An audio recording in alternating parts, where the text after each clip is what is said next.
नमस्कार, welcome to nursing smart. आज के सेशन में हम देखने वाले हैं बोट एंड स्ट्रीम से रिलेटेड कुछ बहुत ज़्यादा इंपॉर्टेंट क्वेश्चन। और हमने इस सेशन को यहाँ पर क्यों लिया है, हमने रिसेंट में ही स्पीड, टाइम, डिस्टेंस हमने पढ़ा है, तो चीज़ें साथ में क्लियर हो जाएं ज़्यादा बेहतर है। स्क्रीन पर कुछ आपको एक मीन्स डिस्प्ले जो नज़र आ रहा है, क्या कह रहा है, नदी में दो नावें यहाँ पर दिखा रखी हैं। हम दोनों सिचुएशंस को हम डिस्कस करेंगे। यहाँ पर नदी का जो बहाव है वो इस डायरेक्शन में आप लोगों को दिखा के रखा हुआ है, ठीक है। अब आप जो इसमें नाव है वो दो तरीके से चला सकते हैं। किस तरीके से? ये नदी का बहाव है इस डायरेक्शन में और आपको नाव से जाना है और आप भी इसी डायरेक्शन में, ये बोट की डायरेक्शन जो है वो भी यही हो सकती है। जो क्वेश्चंस आते हैं उनका कॉन्सेप्ट समझिएगा। अगर आपके बोट की डायरेक्शन, आपकी डायरेक्शन, कई बोट नहीं है इसका मतलब ऐसा नहीं है, आप भी हो सकते हैं उसकी जगह पर, यानी कि जो स्विमर है वो भी हो सकता है। तो नदी के बहाव की दिशा में ही, पहला केस जो है वो नदी के बहाव की दिशा में ही बोट या आपकी डायरेक्शन है। इसको क्या बोलेंगे? इसको बोला जाता है डाउन स्ट्रीम। इसको क्या बोला जाता है? Down stream. और डाउन स्ट्रीम अगर नाव चल रही है या डाउन स्ट्रीम आप स्विम कर रहे हैं, उसमें जो आपकी स्पीड होगी वो डाउन स्ट्रीम स्पीड होगी। और इस समय में जो डाउन स्ट्रीम स्पीड होती है वो ट्रेन वाले केसेस से उलट, देखो आपकी डायरेक्शन इसी तरफ है, बोट की डायरेक्शन इसी तरफ है और जो नदी की जो डायरेक्शन है वो भी इसी तरफ में है। ट्रेन के क्वेश्चंस में हमने क्या देखा था, अगर दोनों की डायरेक्शंस एक दिशा में है तो रिलेटिव स्पीड जो है वो क्या हो जाती है? माइनस हो जाती है, क्योंकि एक दूसरे को कैच करना होता है। लेकिन यहां तो दोनों एक दूसरे से सट करके चल रहे हैं, तो यहां पर स्पीड जो हो क्या हो जाएगी? प्लस हो जाएगी। जैसे एस्केलेटर पे एस्केलेटर चल ही रहा है या रैंप जो चल ही रहा है और आप भी उसके साथ साथ चल रहे हैं, तो वैसी बात है जल्दी पहुंचेंगे, ठीक है, सीधी सी बात है। इसका मतलब इसको डाउन स्ट्रीम स्पीड कहेंगे। डाउन स्ट्रीम स्पीड के केसेस के अंदर होता क्या है, डाउन स्ट्रीम स्पीड को हम लिखेंगे सबसे पहली बात तो डी से। ये चीजें डिनोट कर लेना और आप भी इसी के साथ में चलना। डाउन स्ट्रीम स्पीड को हम डी से लिखेंगे और उन केसेज में क्या होगा, आपकी बोट की स्पीड या आपकी स्पीड बी से ही लिखेंगे।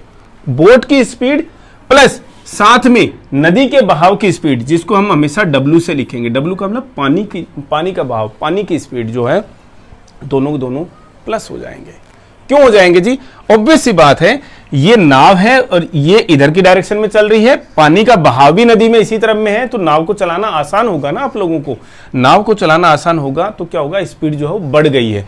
किस की स्पीड बढ़ गई? ये आपकी बोट की स्पीड और ये जो रिवर की स्पीड है वो दोनों की दोनों प्लस हो जाएंगी। यहां पर रिवर की स्पीड को हम क्या लिखेंगे? वाटर लिखेंगे। वाटर की स्पीड, बोट की स्पीड को हम बी से लिखेंगे।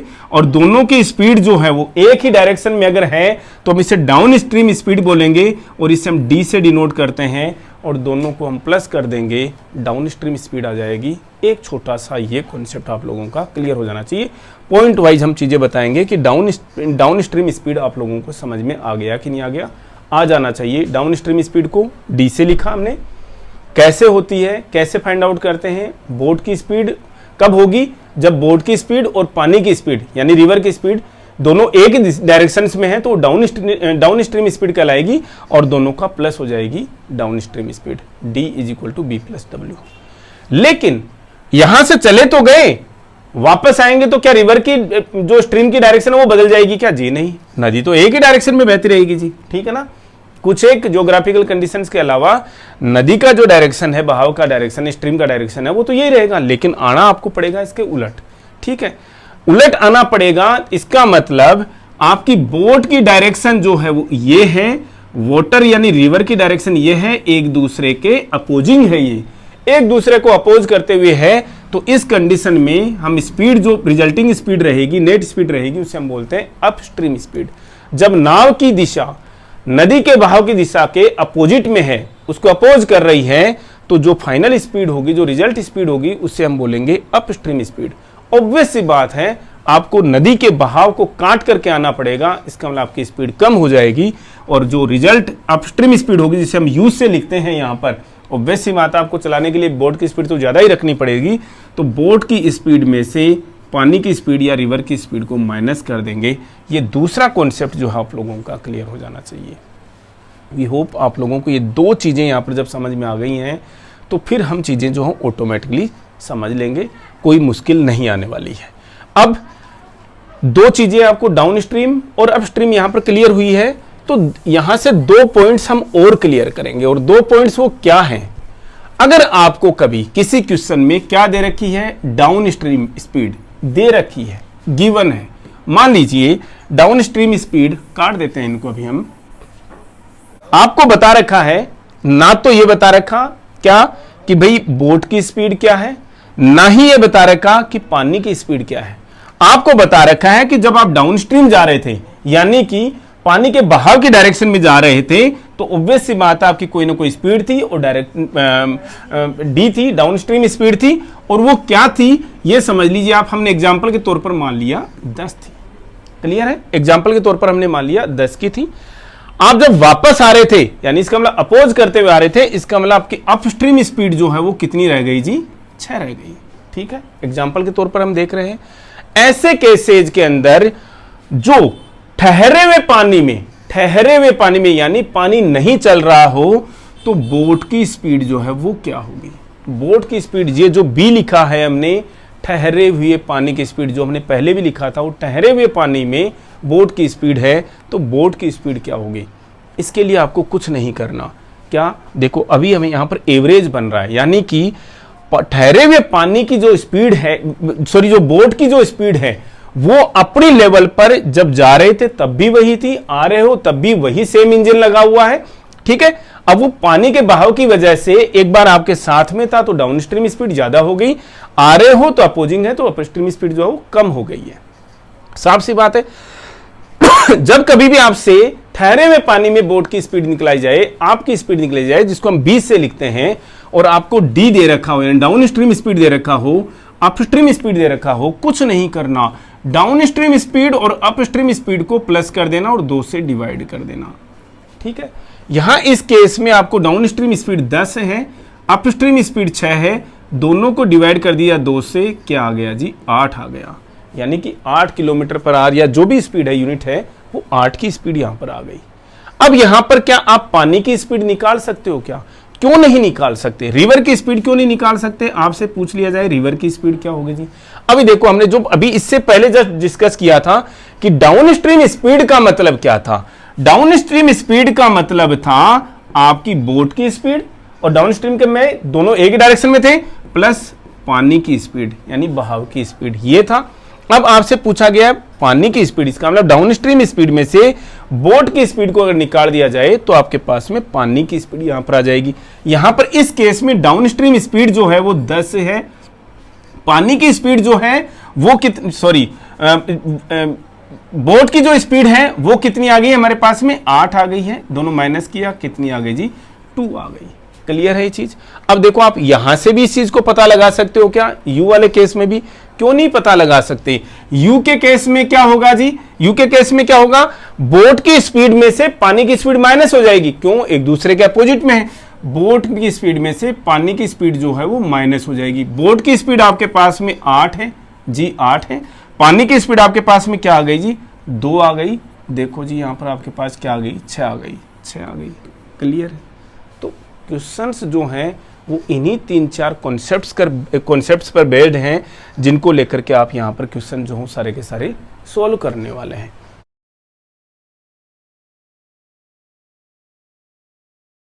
क्वेश्चंस, ये जो कॉन्सेप्ट है किसी को समझ में नहीं भी आया है तो टेंशन लेने की जरूरत नहीं। जैसे जैसे हम क्वेश्चंस करते जाएंगे आपको चीजें और ज्यादा क्लियर होती चली जाएंगी। अब यहां पर हम सबसे पहला क्वेश्चन देखते हैं, क्या कह रहा है? If the speed of boat in still water is 18 kilometre per our. अब देखो वहां पर तो हमने समझा, लेकिन अब हम चीजें यहां पर अप्लाई करेंगे तो चीजें बार बार रिपीट होंगी और हो जाएंगी। क्या लिख रखा है? बोट की स्पीड स्टिल वाटर में, ठहरे हुए पानी में बोट की स्पीड, और हम हमेशा इसको कैसे डिनोट करेंगे? बी से डिनोट करेंगे। समझते समय धीरे धीरे हम यहाँ पर चीज़ों को समझेंगे। चीज़ें जब क्लियर हो जाएंगी तो आप आधा क्वेश्चन तो दिमाग में करोगे, आधा क्वेश्चन पेपर पे करोगे और आसानी से सोल्व हो जाएगा। ठहरे हुए पानी में बोट की स्पीड को हमेशा 20 से लिखा जाता है। किससे लिखेंगे? 20 से लिखेंगे। और आपको यहाँ पर वो बता रखी है 18 किलोमीटर पर आवर। कहीं कोई कंफ्यूजन? कोई कंफ्यूजन नहीं। नेक्स्ट बता रखा है speed of current is, current यानी नदी के बहाव की स्पीड, नदी की स्पीड, स्ट्रीम की स्पीड, वो क्या बता रखी है? 8 किलोमीटर पर आवर, यानी कि नदी के बहाव की स्पीड है, यानी कि वो पानी की स्पीड है, जिसको हमने क्या लिखा था? W से लिखा था, और क्या बता रखा है? 8 किलोमीटर पर आवर लिख रखा है। ठीक है। What is the upstream and down stream speed? कोई दिक्कत नहीं है। डाउन स्ट्रीम स्पीड को हम कैसे लिखते हैं जी? D से लिखते हैं। डाउन स्ट्रीम स्पीड का मतलब आपकी बोट की स्पीड, जो आपकी बोट की डायरेक्शन ये है, पानी की भी डायरेक्शन ये है, दोनों की दोनों क्या हो जाएंगी? प्लस हो जाएंगी। समझ रहे हो? डाउन स्ट्रीम का मतलब उसके बहाव की दिशा में। डाउन स्ट्रीम यानी कि बोट की डायरेक्शन भी वही है, सेम है, और वाटर की डायरेक्शन, बहाव की स्ट्रीम डायरेक्शन भी वही है। इसका मतलब रिजल्ट स्पीड जो है वो प्लस हो जाएगी, और इस रिजल्ट स्पीड को हम क्या बोलते हैं? डाउन स्ट्रीम स्पीड बोलते हैं। इसका मतलब डाउन स्ट्रीम स्पीड का मतलब क्या होता है? बोट की ठहरे हुए पानी में स्पीड प्लस पानी के बहाव की स्पीड, पानी के बहाव की स्पीड W से लिखते हैं। बोट की ठहरे हुए पानी में स्पीड क्या है? 18 है। पानी की खुद की स्पीड 8 है, यानी कि 26 है। U यानी कि अपस्ट्रीम स्पीड। अपस्ट्रीम स्पीड के केस में क्या हो गया? बोट की स्पीड तो क्या है, सॉरी पानी की स्पीड तो क्या है? किस डायरेक्शन में? इस डायरेक्शन में है, लेकिन आप वापस आ रहे हो तो ये आपकी बोट की डायरेक्शन है। इसका मतलब एक दूसरे के अपोजिंग है। इसका मतलब इससे हम बोलेंगे अपस्ट्रीम स्पीड। अपस्ट्रीम जा रही है कौन? आपकी बोट। अपस्ट्रीम का मतलब उसके ऊपर की तरफ पानी इधर आ रहा है, आप उसको अपोज करते हुए जा रहे हो। इसका मतलब दोनों अपोजिट डायरेक्शंस में है। अपोजिट डायरेक्शंस में है तो स्पीड जो है माइनस होगी। किसकी? ये बोट की स्पीड में से पानी की स्पीड को आप माइनस कर दोगे। बोट की स्पीड यहां पर 18 है, पानी की स्पीड यहां पर 8 है, और ये 10 आ गया जी, 10 किलोमीटर पर आवर। पूछा क्या है? क्वेश्चंस के साथ में रहिएगा। पहले अपस्ट्रीम स्पीड पूछी है, पहले अपस्ट्रीम स्पीड पूछी है 10 किलोमीटर पर आवर, बाद में डाउन स्ट्रीम स्पीड पूछी है 26 किलोमीटर पर आवर। आपका आंसर जो है वो करेक्ट है। और ये वो क्वेश्चन है जो कि एक बार अब आप इस चैप्टर को समझ लोगे तो इस क्वेश्चन में तो आपको पेन को उठाने की भी जरूरत नहीं है। आप देखते ही समझ जाओगे कि बोट की स्पीड ठहरे हुए पानी में 18 किलोमीटर पर आवर की है, और पानी की स्पीड जो है वो 8 किलोमीटर पर आवर की, यानी B और W आपको दे रखा है। तो डाउन स्ट्रीम स्पीड प्लस हो जाएगी, अप स्ट्रीम स्पीड जो है वो माइनस हो जाएगी। 18 + 8 26 होता है, ये डाउन स्ट्रीम स्पीड आ गई। 18 - 8 10 होता है, ये अप स्ट्रीम स्पीड आ गई। कहीं पर कोई कंफ्यूजन बच ही नहीं जाता। सेम क्वेश्चन देखिए, आपको इस लेवल से हम प्रैक्टिस कराएंगे कि क्वेश्चंस बच ही नहीं जाते।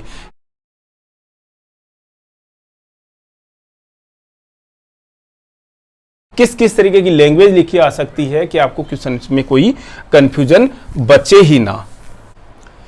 क्या कह रहा है? Sailor can row a boat in still water at a speed of 8 kilometre per hour. यानी कि ठहरे हुए पानी में किसकी स्पीड बता रखी है? बोट की स्पीड बता रखी है। कितनी आ गई जी? 8 किलोमीटर पर आवर की आ गई। Water flow of river is 3 kilometre per our. इसका मतलब ये वाटर की स्पीड बता रखी है 3 किलोमीटर पर आवर की। क्वेश्चन को नहीं देखेंगे एक बार के लिए हम, आपको इन चीजों से दो चीजें इन दो जो चीजें दी गई हैं इनसे दो चीजें आप पता कर सकते हो। बोट की स्पीड जो है वो 8 किलोमीटर पर आवर की है, यानी बोट की स्पीड मान लीजिए अगर इस डायरेक्शन में हो, वाटर की डायरेक्शन भी इसी साइड में हो, तो यहां पर ये डाउन स्ट्रीम स्पीड आएगी इनकी। और डाउन स्ट्रीम स्पीड को निकालने के लिए क्या कर सकते हो आप? दोनों को प्लस हो जाएंगी, यानी कि 11 किलोमीटर पर आवर की हो जाएंगी। अगर वाटर जो है इस डायरेक्शन में है, बोट जो है अपोजिट डायरेक्शन में चल रही है, इसका मतलब वो अपोज कर रही है, जो इनका माइनस हो जाएगा उससे हम क्या बोलेंगे? 5 किलोमीटर पर आवर आएगी, वो अपस्ट्रीम स्पीड होगी। यहां पर क्या पूछा है? What will be the speed of seller in the direction of the water. Direction of the water का मतलब आपको सेम डायरेक्शन में D निकालना है, डाउन स्ट्रीम स्पीड निकालना है। डाउन स्ट्रीम स्पीड का मतलब हो गया, दोनों को प्लस कर दीजिएगा, आपका आंसर आ गया है। क्या पूछा यहां पर? 8 और 3 11। कहीं पर भी टच भी करने की जरूरत नहीं है आपको पेन को, बहुत ईजी है। क्या इसी तरीके के क्वेश्चंस आते हैं क्या? इस तरीके के क्वेश्चंस ना आए, लेकिन इस तरीके के क्वेश्चंस को आपको समझना जरूरी है, अदरवाइज क्वेश्चंस को करोगे कैसे?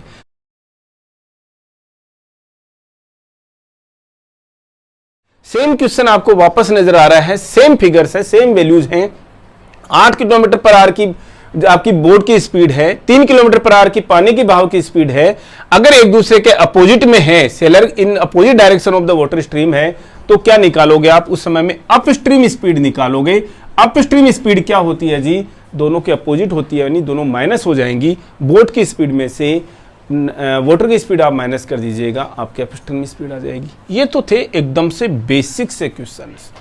अब हम देखते हैं थोड़े से एडवांस लेवल के क्वेश्चंस जो कि एग्जाम्स के अंदर आए हुए हैं। ये सारे क्वेश्चन ही वैसे एग्जाम्स के हैं, अब तो हम लिखने लग गए हैं कि कौन सा एग्जाम के अंदर कोई क्वेश्चन आया हुआ है।